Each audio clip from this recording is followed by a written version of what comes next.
Assalaamu calaykum waraxmatullaahi wabarakaatu asxaabteena ku xiran channelkeena YouTube-ka Xuseen Geesi haddaad nagu cusub tahay fadlan subscribe noo soo dheh sidoo kale noo sii share gareey muuqaalka si uu meel sare u gaaro muuqaalkii hore waxaan ku eegnay quruxda magaalada Hamburg iyo sidoo kale isbedelka lagu sameeyay shalay waxaan booqanay degmada Buxtehude oo ka tirsan gobolka Niedersachsen dalka Jarmalka marka gobolkaasi waxyaabahan ku soo aragnay waxaa kamid ah wabiyo aad u qurux badan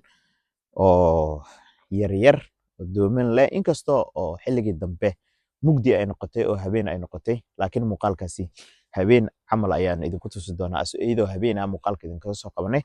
sidoo kale degmada Buxtehude waxay leedahay suuqyo caan ah oo lagu ciyaaro oo inta badan ay yimaadaan dadka dalxiisayaasha ah oo inta badan ay ku dalxiisaan sidoo kale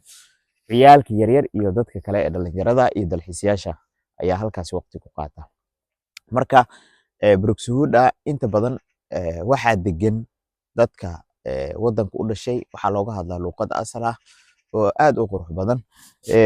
laftirkeyga waxaa sira luqad Jarmalka maadaama aad baranaysa waxa kugu fiicneed inaad Buxtehude aad joogtid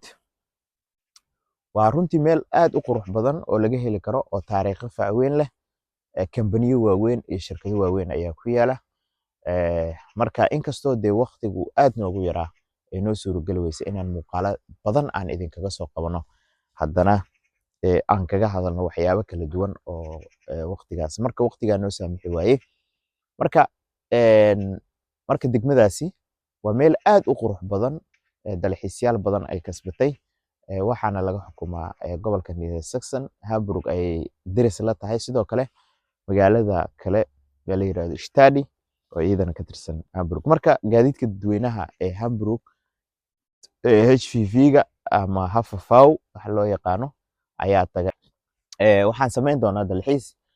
Jarmal markaan ka gudubno tuulooyinkiisa iyo xaafadihiisa iyo goboladiisana waxaan aadi doonaa dalal kala duwan ee Yurub ku yaala waxaan ka bilaabi doonaa dalka Sweden ayaan tagi doonaa sidoo kale waxaan tagi doonaa Denmark waxaan tagi doonaa Isbaanishka oo muuqaalaha idinkaga soo sameyn doona sidoo kale waxaan tagi doonaa Portugiiska iyo dalal kala duwan oo Yurubta ku yaala Italy Milano Roma iyo wadamo kala duwan Czech Republic iyo wadamadaas kala duwan ayaan tagi doonaa oo muuqaalada inta badan idinkaga soo sameyn doonaa marka vloggeena maanta guud ahaan inaan idin soo bandhigno dalxiiskaas yar iyo inaad indhaha ku doogsataan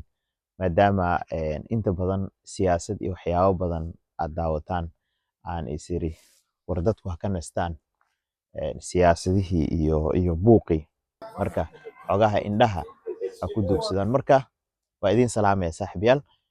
muuqaalkeenan intaas ayaan kusoo gebagabeynaya tani kulan dambe waxaan idinkaga tegay sidaas iyo nabadgelyo